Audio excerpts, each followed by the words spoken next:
Unexplained Australia podcast, brought to you by Hunter Valley Ghost Tours and Lakes Paranormal. Good evening, ladies and gentlemen, and welcome to Unexplained Australia podcast number 3. Tonight, via Skype, I have Nathan Johnson. Good evening. Good evening. And our very special guest tonight is Dale Arthur. That's correct, isn't it? There's no Dale. That's it. From GhostStudyAustralia.net. And we're just going to talk a little bit to Dale, tonight about sort of his experience in the paranormal and his expertise, and also his niche sort of area, which most other people that well, you appear, Dale, from my perspective, to be a little bit into an area which most other people or other paranormal investigators in Australia are into, which is the more of the, correct me if I'm wrong, is more of the, you're a bit interested in what I want to talk about to you tonight was about the demonology side of things. Is that sort of an area of expertise for you?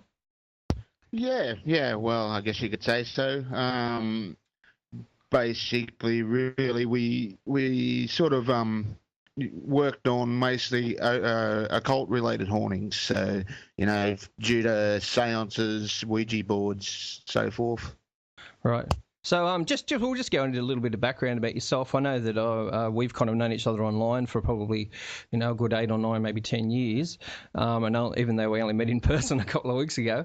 And so obviously, you've been out there doing this for probably as long as I have. And so and correct me if I'm wrong too, but were you ordained as a minister at one point? Is that correct? Yeah, that's correct. Yeah, but I don't work in that field anymore. So okay. Yeah. Okay. What church was that? Anglican Church. Okay, great. So it's in my experience, it's a bit unusual to have someone who, from a religious background, particularly a Christian religious background, to be attracted or to even study this kind of thing. So what sort of led you to get into the paranormal investigation side of things in the first place? Well, I sort of grew up in a house, that had a lot of activity in it. It was a very old house. We had in a little town called Pallamallawar. It's about probably 30 k's east of me, east of where I am now in Moree. Yep. Yeah, so, that always struck the interest right from there. And then, I met some other people who were interested in it and sort of, got me started. And then, due to where I was working and so forth, we had some people come through and sort of say, can you help? We've got, you've got this haunting happening and so forth. So, yeah, it just led me to it. And basically I just sort of got to the point where I was working with these other guys and things didn't work out so well for them. There's a bit of arguing and stuff going on between the teams. So everyone sort of split, and then we went our own ways. So I just decided that I'd go my own way and start my own team. Sure. So did the other guys, the other people, not necessarily guys, but the other people in your original group, did they also have a Christian background, or was it just yourself? No, just myself. Just yourself. As I said before, coming from my perspective, I find that I don't find anything wrong with it. Don't get me wrong, but it's a bit unusual where most people with a Christian background, they're generally, they're not generally attracted to this kind of thing, and they don't, they don't usually get into it. It's something that's maybe seen as maybe something we shouldn't do, or maybe a little taboo, particularly a little bit taboo, I suppose. Yeah, exactly. Yeah. Particularly in the Anglican Church. I was sort of, doing a little bit already myself, and from what I can understand, Anglicans don't really believe in ghosts as such, and it's, as Mar said, it's got that taboo sort of thing around it. Is that still the case, would you say, Dale? Yes and no. I mean, it's more the individual, minister and so forth, that they've all got their own beliefs. Some say that you shouldn't mess with it. Others just say, well, we just don't want nothing to do with it. We don't want to know about it. We've got enough with our own duties. It's, it can go so many ways, really. Right. Yeah. Can I just ask, mate, what led you to actually sort of, or as an ordained minister, or a priest or whatever, minister, sorry, what led you to come away from the church in the end? Was it just something that happened, or was it just something in your own belief system, or? Well, yeah, what can I say? It just wasn't for me, you know what I mean? I'm not a great public speaker and Right. so forth like that. Yeah, it just, I just didn't fit with it. Mm-hmm. So in terms of your religious belief, do you still hold fast to your Anglican or your Christian roots? Yes and no. I mean, I still have faith, but there's a lot of questionable stuff out there. All the same is the best way to put it, I guess. Mm. So, in terms of when you've been invited to, say, home, which is experiencing activity and things like that, do you do any kind of? I know, and we'll get into this a bit later, but we obviously know that you're into the investigation side of things. But do you ever get into the side of clearings, or, for lack of a better word, exorcisms, or do you go in to get rid of spirits, or are you just there to try and find out what's going on? Well, I usually don't get into the clearing side of it myself. That's something that I usually go approach the Catholic Church about. Just because when if you're dealing with something on a demonic level, it's a whole different deal to go provoking something like that. It'll provoke back is the best way to put it. Yeah, sure. So I come from my background. My early childhood was Anglican, but as I sort of got older, I got into more sort of paganism or neo-paganism, and I think that's sort of in my last life. I think I was a pagan more than I was a Christian. But I guess the point I'm saying is that from a pagan perspective, we don't really believe in demons, I think, and things like that. And we actually had a discussion about this with some other people last night. And don't get me wrong, everyone can have their own opinion, but from a pagan perspective, we don't necessarily believe in demons and things like that. And I personally haven't had much to do with demonic stuff. And I just what in terms of the demonic things, what have you experienced? Or well, first of all, do you absolutely believe in demonic stuff, and what have you experienced with that? Well, yeah, I do absolutely believe in it. I guess you've sort of got to look at it as it's a Christian concept. It's a theological thing, really. It's the best way to look at it. You sort of got to look at it as a theological being rather than a paranormal being, really. Sure. And as an experience as well, it's different every time. I've been scratched, I've been pushed, I've been hit. I think I actually showed Nathan a photo of some scratches there at one point. Yeah, and like the foul smells that you can nearly follow around the house. They never just stay in one place. The list could go on. Can I just ask, mate? One of the things that's commonly associated with the demons and things like that is possession. I'm just wondering, have you actually encountered anyone that's been possessed by demons? We have, yeah. We're on 3 different occasions, actually, but it was up north, of course. How do you sort of put it? It's hard to pick, but sometimes, because it can be in between sort of the stage of oppression and possession, and you've got to really chase the psychological side of that. Right. Yeah, sure. Can you explain to us a little bit, from your perspective, Dale, the difference between oppression and possession? Well, oppression, you're going to see the psychological side of things really start to kick, plus physical. You'll find in the stages of oppression, they become dissociate. They don't, they sit in their room where they used to hang out with friends, mix with family. They don't do that anymore. They show full signs of depression. yeah, or the whole. That's really the best way to say it is the whole environment changes. Anything from that to even eating habits. They stop eating. In some cases I've seen where they've stopped showering even as such. They just won't leave that bedroom. And then it starts to move into possession, and that's where you start seeing the physical side, where you start seeing them getting scratched, bit, pushed. They're getting actually really bullied. There's a way to break them down. And then when possession starts kicking in, well, you've got a great trouble on your hand because you've got someone on your hands that can crack and just go at any time, just like a schizophrenic or. But in stages of possession, that's where you're looking for knowledge of the unknowable. Right. So ways of identifying, mate. Can you give us a few other examples? Yeah, and knowledge of the unknowable is a big one. Great strength that that person would normally not have.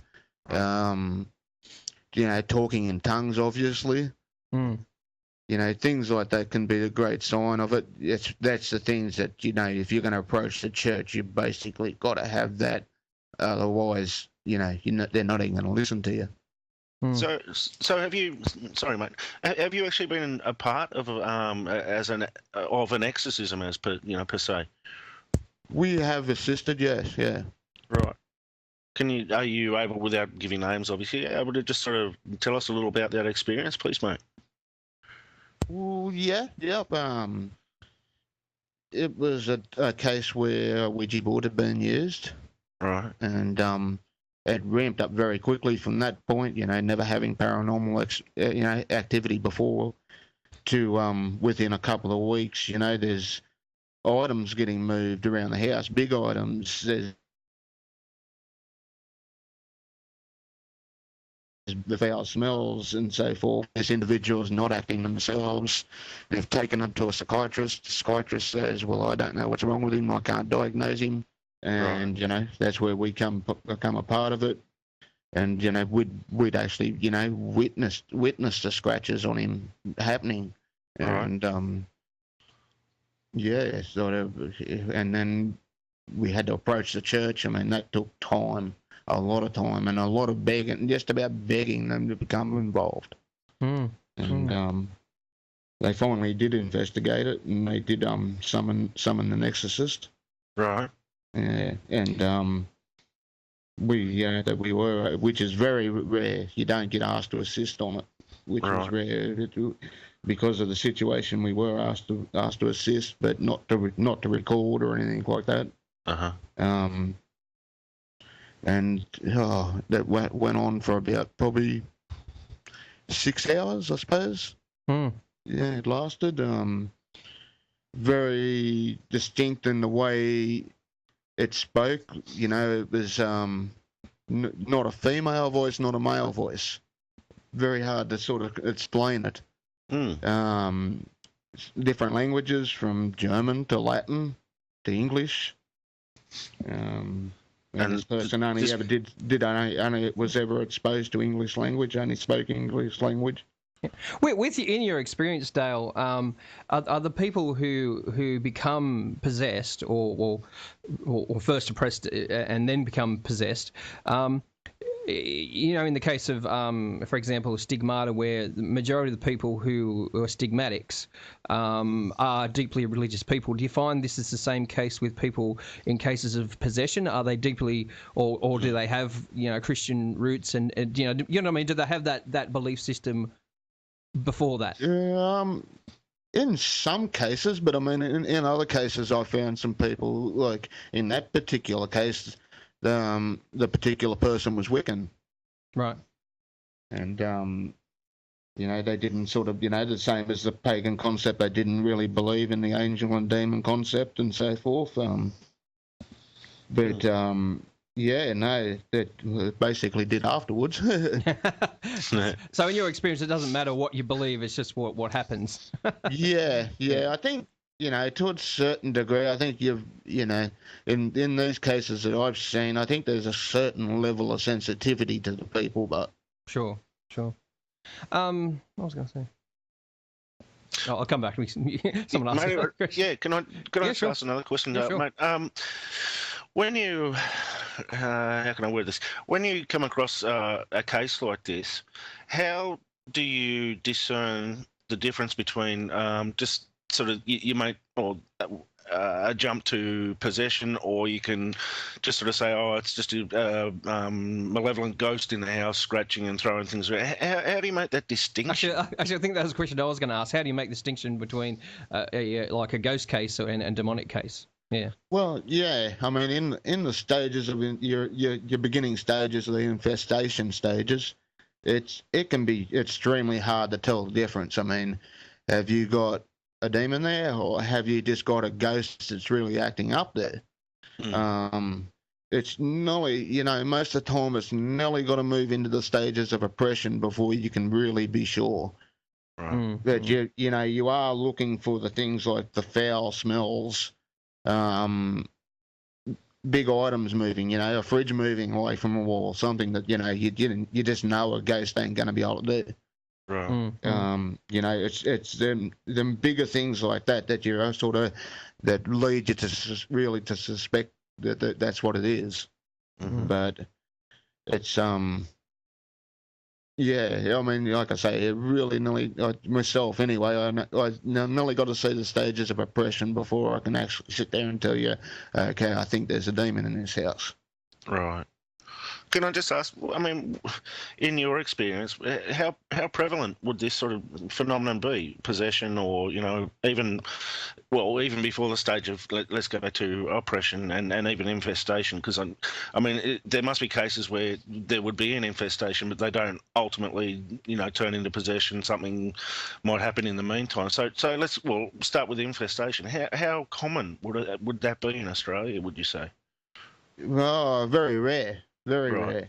Mm. I mean, and it's probably a good thing. Yeah, I was about to say, thankfully, yeah. probably. I mean, I've only really ever come across it in occult situations where someone's, used a Ouija board, or, which I'm not saying a Ouija board is the absolute cause of it, but, I think with them, they're sort of, it's easier for a demon to manipulate the board than it is an EVP recorder and so forth. Right. Actually, that's what I was going to actually bring up, because, and I saw that little graphic on your page too about the paranormal investigators or against Ouija boards, and I think, see, and again, each to their own opinion, but in my opinion, if you are contacting spirits or ghosts or spirits of the dead, does it matter the medium that you use to contact them? Because like you're saying, Ouija boards are a bad thing, but how's that different from trying to contact them in other ways? Well, you like you said, like you're trying to get MVPs, or if you're using equipment and things like that. I personally can't see a big difference. It's just a different tool. So how do you see that as different? Well, I mean, I'm not saying the board itself is bad, don't get me wrong. But what I've found sort of thing is, like, you do a 5-minute EVP session, you listen back, you've got something really nasty on there, you sort of know that something's being nasty. Yep. With the board, because it's alphabetical medium, it's so much easier for them to manipulate. You're not hearing anything, all you're doing is seeing the letters come up. So, it's that way where it can pretend to be your dead grandmother, or, a dead relative, or anyone, and keep that conversation open longer, keep the door open. Do you think at any stage with Ouija boards, I mean, you probably can't find a teenager or when we were teenagers, that didn't have a go at Ouija boards at some point. I mean, I remember I did, and I was under the influence of other substances at the time, and it's just something you seem to you do as a kid. Do you think that I suppose, is it that superficial thing, that superficial interest in it, and quite often, as I said, people being under the influence of some sort of substance. Do you think that can attract something negative, which they weren't expecting? Well, it's really hard to say on that. I just find that it's more someone's sensitive and how do you say it? Like they might have issues, happening, emotional issues, things like that. That's, usually what they latch onto is, emotional issues, even mental issues to a point. So do you kind of believe that, I'm trying to put it into, I guess I speak in kind of New Age terms where you speak more in sort of Christian terms, but, let's put it down this term, I suppose, spiritually, I guess a little bit spiritually weaker people. Would that make sense? Do you agree with that? Yeah. Okay. Because one of the things that I find interesting, and there's been a couple of times where I could definitely say that I've been oppressed by something, where I've felt that my personality change, but it's never gotten beyond that. You know what I mean? I've either done a smudging or something, or I've done something to get rid of it. But people that don't have that expertise or have that experience, they don't clear themselves, or they don't get rid of it, which could lead to possession, I suppose, in your experience.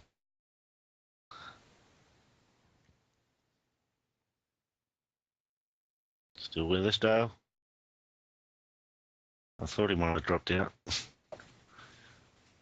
You still there, Dale? Hello. Yeah. Hey, there we go. I don't know if you got my last question. What did you last? No, I did. You did? I did. Yep. I don't know what happened there. Must have a bit of lag or something. Yeah. Oh, that's going to happen. Yeah. That's okay. We can edit this bit out. No problems. But yeah, to answer, I find that like you'll find, even though it had a go at you like that and oppressed you at the time, you're mentally strong, you're spiritually strong, you're emotionally strong. So you've got that there to push it away, where other people aren't. You know what I mean? Like they've got, they might have just had a relationship bust up, and they're all sort of busted up about it. It's a perfect target then, sort of thing, for something to latch onto. Now, well, this brings me to an interesting next question, which is with the state of I know that when I think we first kind of met online and started sort of emailing each other and stuff like that, there wasn't many groups in Australia at all, and now there's a proliferation of paranormal investigating groups out there. From your perspective, do you think that people who go out there and they watch taps, or they watch Ghost Adventures, and then they're like, oh, I want to go out and do that, and then they're not they're not prepared for a possible bad experience? Yeah, definitely. Is that something you? I guess I was asking, is that something you're concerned about?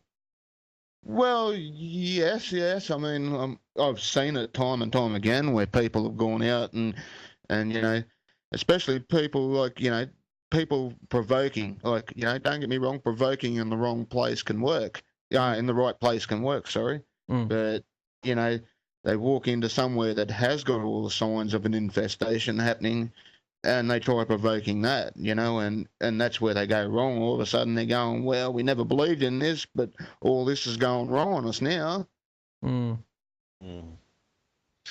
So can I just ask, like, when we do go out investigating into, the cemetery or something like that, just anyone, even us sort of more experienced investigators, is there something that we should do to protect ourselves in some way? I mean, most of us do anyway, but from a theological sort of point of view, is there a way that we should sort of protect ourselves?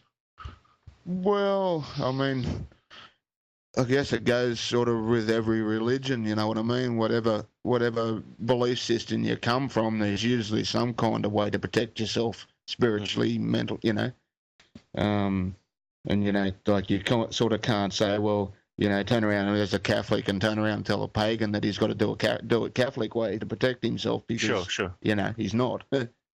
All right. Can I just ask you, what would you do before you went into a place where you thought, well, there's possibly an infestation? What would you do yourself? Just, say a prayer, or is that the sort of thing you do? Yeah. Usually use protection prayer.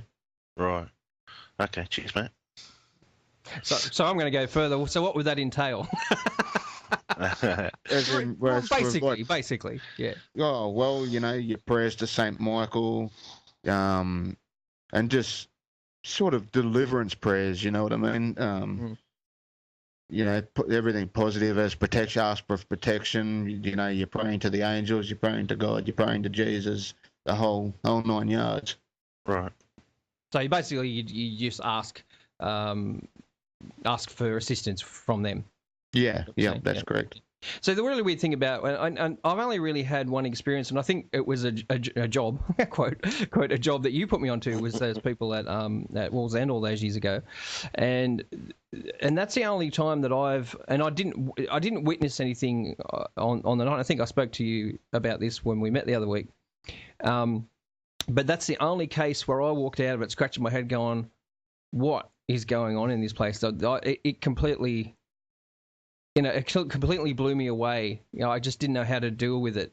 I wasn't scared or anything, but I just walked in there going, I don't know what to make of this, and like you were saying before about, talking in tongues and things like that. This particular person fell down in front of the statue of the Virgin Mary and started speaking in tongues, but I didn't personally see it myself. But for me, that was a real. I just didn't know what to do, I suppose. I tried to give them ideas, give them suggestions as to what to try and, clear the place out and things like that. But it was for me, it was such a, I've never had a case before that like that, and I haven't had a case like that after that. Can I ask, just butt in there, Muzz, and ask you a particular question with your own belief system, pagan or whatever you want to call it. But obviously, you're saying you're stumped there. So, I mean, if you did come across that again now with sort of more experience and things that you've got, what would you put that down to? I mean, essentially, you would sort of, okay, I'm sure Dale would sort of jump in and say, well, that's a possible stage of possession. But you yourself, what would you put that down to? That's the question. I really don't know. So you okay? But the thing is, I didn't witness any of these things firsthand. Sure. It was just things that I was told, and the things that these people, particularly the girl, was seeing were angels and demons and things like that. And they were, and this is the question I asked before about being a deeply religious person or a devout religious person. And these people were, you know what I mean? I don't know. Seek and you shall find. You know what I mean? So, Yeah. I don't know. You know what I mean? Like sometimes where your attention is focused that's what you tend to find. That's what I'm saying. So in that case, I wasn't looking for it, but I haven't had anything. I guess you got to look at the fact, but in the terms of a demonic, they, if they want to scare you, if they know you're scared of something in particular. That's what they're going to appear as to you. So in the same concept where they're trying to get a foot in the door there and so forth, they're appearing as angels in the hope, to get her attention and basically, trick her into basically inviting them in. Is the best way to say it. Sure. So in that case, so how would you, Dale, as an investigator with the background that you've got, where do you, I don't know if you answered this before or not, but where do you go, okay, it's just a human spirit, or it's a demon, like, you know what I mean? You may have kind of answered this before, but I'm sorry, I'm just trying to get my head around where do you draw a line and say, well, okay, that's demonic and that's not? Well, like I say, you've really got to look for the signs of it, If you've got these bad odors getting around, and like I say, that if it was a dead mouse in the wall that was smelling up or something, that odor's there. Where these odors will shift around the house constantly. Right. The big objects moving, and the signs of oppression where things start, people start getting touched, and next, people are getting scratched and so forth like that. They're the things that move you to say, well, right now we're dealing with something on a more demonic level. Dale, can I just ask, mate? You and I worked on a case with Lakes Paranormal, and we worked on a case just recently where they were reporting that kind of thing. Well, one situation anyway, where there was foul smell that sort of just happened upon one of our clients, and then just sort of seemed to disappear. He searched around the house and couldn't find any source for this particular rotten smell. Is that the point where you would sort of say, well, maybe we're looking at something demonic here, or is it? I mean, do you make that jump straight away, or No. I mean, it sends up that little red flag that says, "Hang on, well, that's not good. That's not a good sign." But you've got to have it. You've got to have the other signs mixed in with it before you can sort of, turn around and say, right now, I'm sure we're dealing with this. Mm-hmm. So you're looking for the clusters, more or less. Yeah. I mean, one thing alone's not much, but when you start seeing all these signs, the smells around, next, people are getting bullied, like I say, scratched, or they're waking up with scratches or bites and pinches and bruises and all sorts of stuff coming out all over them through the night that they're not doing to themselves. There's no way to do it to themselves. Mm-hmm. Okay. Another question, just sort of changing track a bit. Back in the 80s when The Exorcist came out, there were mass reportings of people running back to the church, sort of seeking,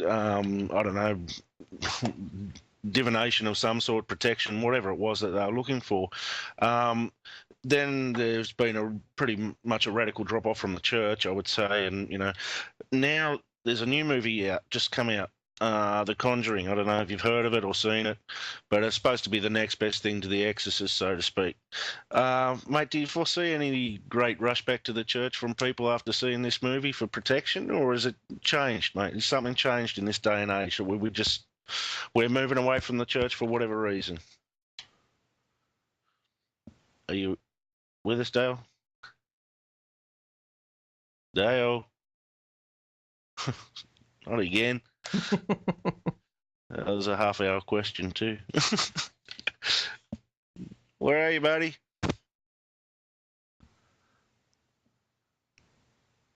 Hello. Dale. Hello. Oh, there he is. Hey. Oh dear, that happened. Mate, did you get that question? Yeah, I did. What I was going to answer was, well, The Exorcist did really set everything into motion for it. But even when you're saying that Exorcism of Emily Rose, when it came out, it sent a flock to the church as well. So I mean, The Conjuring could be very possible to do the same. I've only heard of it. I haven't seen it as yet, but I know that it's based on a case of Ed and Lorraine Warren's. Yeah. And I see Bishop Long actually posted the other day that he reckons it was a great movie showing the signs of infestation. Right. Okay. Interesting. Thanks, mate. One other question I was sort of curious about. The original concept of, I suppose it wasn't actually called a demon, but it was called a daemon, and that's going back, right back to the early Greeks. These daemons, as such, were not considered as what they are today. They're more considered as a naughty or just a benevolent sort of nature spirit, but mischievous spirit. So that's the one. But that's sort of mutated somehow into this theological Judeo, Christian concept where demons are more or less the minions of Satan and roaming the world just to ruin souls. Any idea how it sort of went from one thing to the other? Do you know much about the history of it? A little bit. I mean, you look back even further, back into back into the ancient pagan times and so forth, and you'll find a lot of belief was a demon. What we know as a demon these days was actually called a deity. Right. And that they're still looked upon as an inhuman spirit. Basically, they weren't, looked on in a Christian concept back then because the time of Christ wasn't about. But they were still looked at as an inhuman, evil type of spirit. Mm. What I find interesting, and coming from a pagan background as well, and a lot of the what I call neo-pagans or modern pagans and New Age type people are very heavily into fairy, and I don't call fairies fairies, I call them fae, F-A-E, and fae were never. They were mischievous spirits, you know what I mean? And they could be nasty. And there's still places in the UK and in Europe where they still have an indigenous strong belief in fae, and that they do believe that they can be helpful or they can be nasty. So it's an interesting concept. Yeah. Well, I mean, sort of during. So I guess from my perspective, when a lot of the, like I said, I think I didn't get this point. Sorry, for interrupting. But a lot of the neo-pagans and the New Age type people, they just think that all fairies, are these wonderful, beings with wings, and they're only there to help each other. And Dorian Virtue sells billions of cards, card decks with his stuff. Yeah. But from a true pagan perspective, they aren't always, they weren't always good, and I think that's been lost, and I think that could potentially be harmful too. Yeah, well, what I've sort of come to find is it seems a lot of stuff is very cultural based, or cultural or religion, and sometimes it seems that, the best way to deal with it is with their own culture, their own belief system. Mm. Oh, I would agree with that. Yeah, absolutely. Yeah. Yeah. Sort of, with the Aboriginal hauntings, I tend to say, well, you really need an Aboriginal elder to deal with this. It's not our place to do it. Yeah.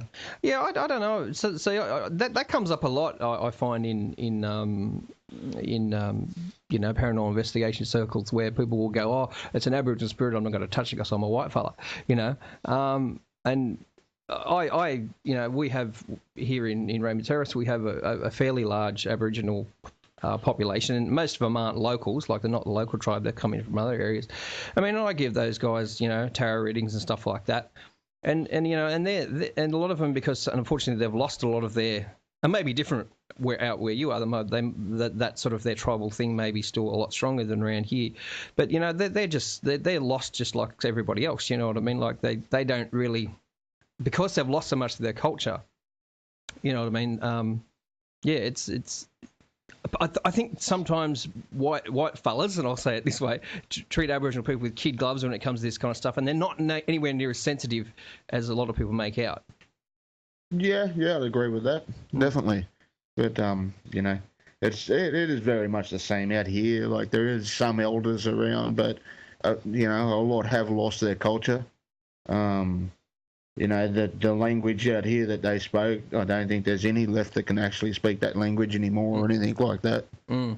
But can I just ask, there is still some elders around that, you can approach and say, well, we've got an Aboriginal person here. He seems to have something going on from a supernatural perspective, that we believe the Aboriginal culture should deal with this. And usually they'll turn around and agree with you straight up and say, oh, yeah, we'll deal with it. Mm, mm. One of the things I find interesting too is, and I don't know if you know anything about this, but the old, pointing the bone thing. Are you aware of any cases where the bone has been pointed at a white fella and he's died? Because from what I've read, it's like it only seems to work on Aboriginal people, like when one Aboriginal points a bone at another one, and if they're still immersed in the culture kind of thing. Yeah, no, I haven't come across it. But it sort of makes me wonder how powerful really the power of belief is too. Yes, you know what I mean? Yes, absolutely. Exactly. I think is that sort of the point you're trying to make there, Mose? I think that is the point I'm trying to make. But yeah, I was more probably interested in if Dale had any experience in that himself. Yeah. No, I didn't. Not so much. No. Yeah. If there was one thing that you could say to someone who is possibly caught up in an investigation with, an infestation or oppression or whatever, If there was one piece of advice that you could give that crew or that team, what would you say to them, mate? Well, I think there'd be multiple things I'd say to them, really, but I Bring guess like definitely check out the psychological side of it before anything. You know what I mean? That's where you've got to go straight away. Because if they've got some kind of obsession with the paranormal that's leading them to believe, to be in a delusion that they're possessed or something like that. You come in, you start investigating, you start saying this, start saying that, and you end up just feeding that obsession. Right. And, you find that with a lot of cases too. And Nathan and I, when we did that investigation recently, the private one, and I'm at the point now, and I did discuss this last night when I was talking at this other group last night, and I feel that my job now as a paranormal investigator is more. I'm not interested in getting into the big whoop-de-doo places like the Q Station, Monte Cristo, and Maitland Jail, and all those places where everybody goes. I'd rather go. Me personally, I want to be here to help people now. I want to go in and really help people. And like you say, some investigators, some psychics, some mediums, and I'm sure even some people coming from a religious perspective as well can wind up people in their house when they're having experiences, and most of us would agree that when there's stress or when there's fear, the activity gets worse. Yeah. Yep. Yep. Feeds. And I always draw my team with it. Be very careful what you say in front of clients. Yes. Absolutely. Mm-hmm. Because I think in this case, there was a medium that was on the phone to this lady, and she said, I can hear voices in the background, and I hear this, and I think it's this, and I think it's that. And me and Nathan is then going, just relax, Yeah, yep, exactly. Mellow out, because the more you're anxious, the worse it's probably going to get. Yeah, exactly. I mean, I've been on investigations where it's in the middle of winter, it's extremely cold, and you hear the house crack a bit, where it's settling. And they jump 10 foot in the air and go into full panic mode about it. Yeah. Okay, we might wrap it up there, guys. We've been going for a good over 45 minutes now, so we'll put it up there. Thank you so much, Dale, for joining us tonight. It's been a fascinating. Thanks for having us. It's great to do it. No worries. It's sort of, opened my eyes with a few things. So I didn't think a lot of this stuff actually happened in Australia. So obviously it does from time to time. And I guess again, it has to be something that you have expertise in, or an expert. That's an area of interest, and and that's where you get drawn. Yeah, definitely. With your area, where I don't seem to get cases like that hardly ever. No, I guess some are lucky enough to never come across it, and some are unlucky enough to come across it too often. All right. Thank you so much for your time, Dale. That's Dale Arthur from ghoststudyaustralia.net. Check him out on the web. You've got a Facebook page as well, so check those guys out on Facebook as well. Thank you so much for your time, Dale, and we'll catch you later. Yep. Thanks, mate. Bye. Adios, amigo. Bye-bye.